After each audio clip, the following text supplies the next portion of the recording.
আসসালামু আলাইকুম।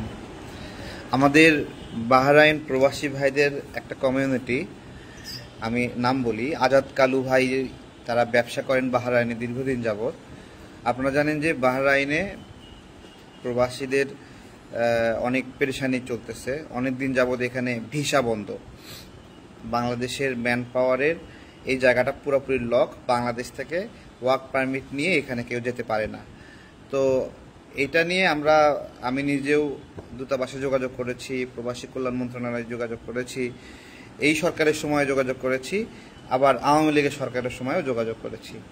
তো আমার কাছে যেটা মনে হয়েছে যে লক করে রাখছে তো লাগছে, হ্যাঁ, তাদের কোনো গুরুত্ব নাই, অথবা এটা নিয়ে যে আলাদা ইম্প্যাক্ট আলাদা তারা একটু শক্তি দেখাবে অথবা যোগাযোগ করবে, সে জায়গা থেকে তাদের আগ্রহ এবং মায়ার একটা আমার কাছে কমতি মনে হয়েছে, যে তারা এটা নিয়ে কাজ করতে, ওই পেরেশানিটা নিতে চায় না। তো আমার সাথে গতকাল কথা হচ্ছিল আমাদের আজাদ কালু ভাইয়ের, গত কয়েকদিন আগে। তো তিনি বলছিল, তারেক ভাই, এখানে যে ভিসাটা বন্ধ, তো কোনোভাবেই তো আমরা পরিবারের সাথে ওই কানেকশনটা আমাদের সম্ভব হয় না, বা আমরা পরিবারকে নিয়ে আসতে পারছি না। তো ভিসাটা বন্ধ থাকুক, এটা তো অন হচ্ছে না, তো অন্তত পরিবার বউকে নিয়ে যাওয়া যায় যেন। হ্যাঁ, তো দেখেন, আমাদের যে সকল প্রবাসী ভাইরা বছরের পরে বছর থাকে, দেশের বাহিরে থাকে, মানুষের প্রত্যেকের ব্যক্তিগত জীবন আছে, মানুষের যৌবন আছে, পরিবার, সংসার, প্রিয় মানুষকে পাওয়ার আকাঙ্ক্ষা আছে, নিজের সন্তানদের বুকে আগলে ধরার একটা আকাঙ্ক্ষা আছে। তো এটা একটা অদ্ভুত একটা সংকট বাংলাদেশের জন্য, আমাদের প্রবাসী ভাইদের জন্য, যে তারা তাদের পরিবারকেও সেখানে নিতে পারেন না, পরিবারের সাথে সংযোগ হওয়া অনেক কঠিন হয়। ঠিক আছে, তো এই বিষয়টা শুনছিলাম, খারাপ লাগছিল যে 5 বছর 7 বছর পরিবার ছাড়া সন্তান রেখে গেছে, কি একটা দুর্যোগ তাদের ভাগ্যে।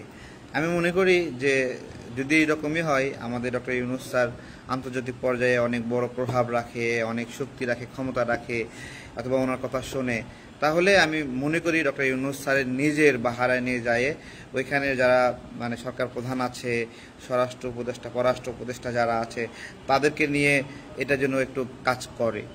বাহরাইনে যে সংকট হলো, বাহরাইনের নাগরিককে হত্যার সঙ্গে বাংলাদেশের একজন নাগরিক যুক্ত আছে, তার রাজনৈতিক মতাদর্শ বা বিভিন্ন বিষয়ে অনেক আলাপ আছে, কিন্তু ওইটা না। প্রত্যেকটা দেশেই অনেক জায়গায় অনেক মানুষ খুন হয়, তারপরে মারামারি হয়, ঝগড়া হয়, বিবাদ হয়, এবং হযরত আদম আলাইহিস সালামের যে দুই সন্তানেরও তো এক সন্তান আরেক সন্তানকে হত্যা করেছিলেন, তাই না?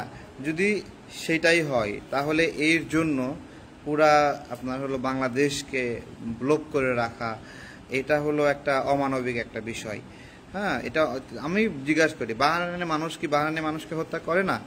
বিষয়টা এরকম একটা সিলেবারি পর্যায়ে নিয়ে যাওয়া হয়েছে যে আমরা দাস, এবং দাস কেন মনিবকে হত্যা করবে, বা এরকম। আমরা এই হত্যাকে কোনোভাবে সাপোর্ট করি না। বা এখানে অনেক ধরনের ঘটনা রয়েছে। যেমন একটা ঘটনা রয়েছে যে লেদ মেশিন, যেটা দিয়ে কাটে, হ্যাঁ, রড কাটে, বা এই ধরনের একটা মেশিনের উপর কাজ করতেছিল একটা বাঙালি, সেখানে একটা ঝগড়া হচ্ছিল। তো বাহরাইনের ওই নাগরিক ওই লেদ মেশিনের উপর পইরা যায়, ঠিক আছে, ধস্তাধস্তি করার সময়, এবং ওই সময় লেদ মেশিন দিয়ে তার গলা কেটে যায়। ঠিক আছে, এই ঘটনায় ওই বাংলাদেশি নাগরিককে শাস্তি দেওয়া হয়েছিল, এবং তার মৃত্যুদণ্ড দেওয়া হয়েছে। তো ঠিক আছে, একটা ভুল হয়েছে বা অপরাধ হয়েছে। অনেক সৌদি আরবে অনেক বাংলাদেশি নারী হত্যাকাণ্ডের শিকার হয়েছে। হ্যাঁ, কিছুদিন আগে পিতা, পুত্র এবং স্ত্রী সৌদি নাগরিক, তাদের মৃত্যুদণ্ড কার্যকর হয়েছে বাংলাদেশি একজন নারী গৃহকর্মীকে হত্যার জন্য।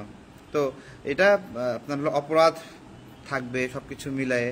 রাষ্ট্র হিসেবে আমার মনে হয় না আমাদের সরকার প্রধানরা এই জায়গাতে, বাহরাইনের সাথে অনেক বছর হয়ে গেছে, মনে হয় 1 যুগ হয়ে যাবে এই ঘটনাটা, বা 10 বছর হয়ে যাবে। তো এই জায়গাতে দৃষ্টি আকর্ষণ করার জন্যই এই পোস্টটা করছি। এটা আপনারা একটু শেয়ার দিন। আর এই আর কি, বাহরাইনের প্রবাসী ভাইদের জন্য দোয়া করি, তারা এই পেরেশানি থেকে মুক্ত হোক, তারা পরিবারের সাথে সংযোগ ঘটুক, পরিবার নিতে পারুক। এখানে অনেক সম্ভাবনাময় ব্যবসা আছে, আমাদের আজাদ কালু ভাই ওখানে অনেক একজন বড় একজন ব্যবসায়ী। আমার মনে আছে আমরা যখন ওই যে হলো তুরস্কে যখন আমরা উপহার পাঠালাম ভূমিকম্পের পরে, তখন উনি আমাদের সংগঠনের একজন সহযোদ্ধা। তো উনি আমাদেরকে তুরস্কের জন্য অনেকগুলো উপহার কিনে দিয়েছিলেন, হ্যাঁ, কাফনের কাপড় সহ বিভিন্ন কিছু দিয়েছিলেন। এগুলো আমরা নিয়ে যাই তুরস্ক দূতাবাসে দিয়েছিলাম।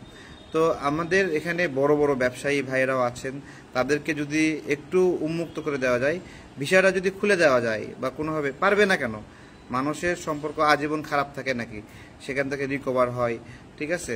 তো এটা ডক্টর ইউনূস স্যারকে বলবো যে, অথবা আমাদের আসিফ নজরুল স্যার, আপনাকেও দৃষ্টি আকর্ষণ করছি, প্রবাসী কল্যাণ মন্ত্রণালয়ের দৃষ্টি আকর্ষণ করছি, আমাদের পররাষ্ট্র মন্ত্রণালয় তৌহিদ স্যার, আপনাকেও দৃষ্টি আকর্ষণ করছি, আপনারা এই বাহরাইনের বিষয়টা একটু দেখবেন, যাতে করে তারা অন্তত তাদের পরিবারকে সাথে নিতে পারে।